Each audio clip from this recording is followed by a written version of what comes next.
Students, now we will discuss the third cause of French Revolution, that is the political cause.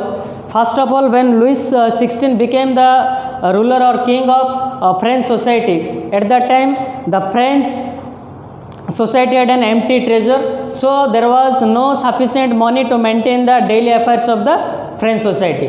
Second one is that he involved in the war between England and America. At that time he wanted to bring independence for the 13 colonies of America. So when he wanted to bring independence for the 13 colonies of America, the French society involved in war for many years, so it also caused a lot of loss for the monetary loss for the French society. So in political cause, first of all, the French society was an empty treasure when Louis XVI became the king. Then the second one is that Louis XVI wanted to bring back independence for the 13 colonies of America. You have to remember that how many colonies? The 13 colonies of America which were under the British rule. So to bring back the independence of 13 colonies, he spent a huge amount of money. And another one is that the French king resides in a luxurious palace, that is the Palace of Versailles. You have to note down the Palace of Versailles. To maintain this luxurious palace,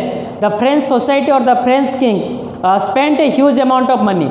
As Louis XVI had a few amount of money or an empty treasure, so he was unable to maintain this luxurious palace as well as the luxurious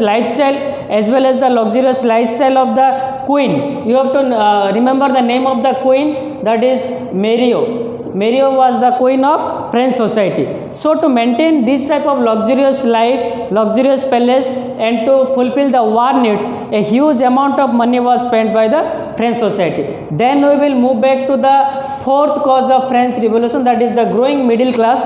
Students, you have to remember that the middle class people were highly educated. As they were educated, they wanted to change the prevailing ruling system, that is the monarchical system. They wanted to bring back democracy. So the growing middle class wanted to change the political system, change the governing system of the French society. Now we will move to the last cause of French society, the French Revolution, that is the role of philosophers. So students, we will discuss the last cause of French Revolution, that is the role of philosophers. Especially we will discuss the role of three philosophers in the last cause, that is John Locke. John Locke written a wonderful book, that is the True Treatise of Government. In this book he discussed that there must not be divine rule. That means he opposed the monarchical system. So John Locke's book True Treatise of Government, in which he wanted to change the monarchical system.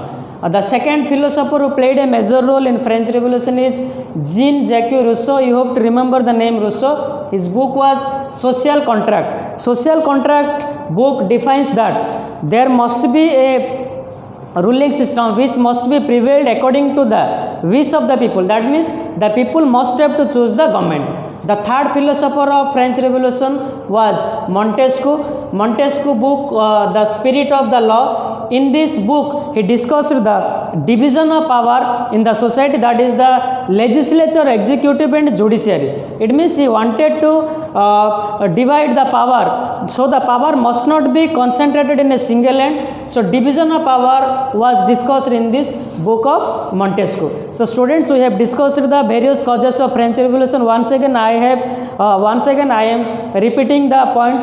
One is social cause, second one is economic cause, third one is political cause, fourth one is growing middle class, and the fifth one is the role of philosophers. So students, in this lecture we have discussed the causes of French Revolution and how the French Revolution started. In the next lecture we will discuss the remaining part. Actually cause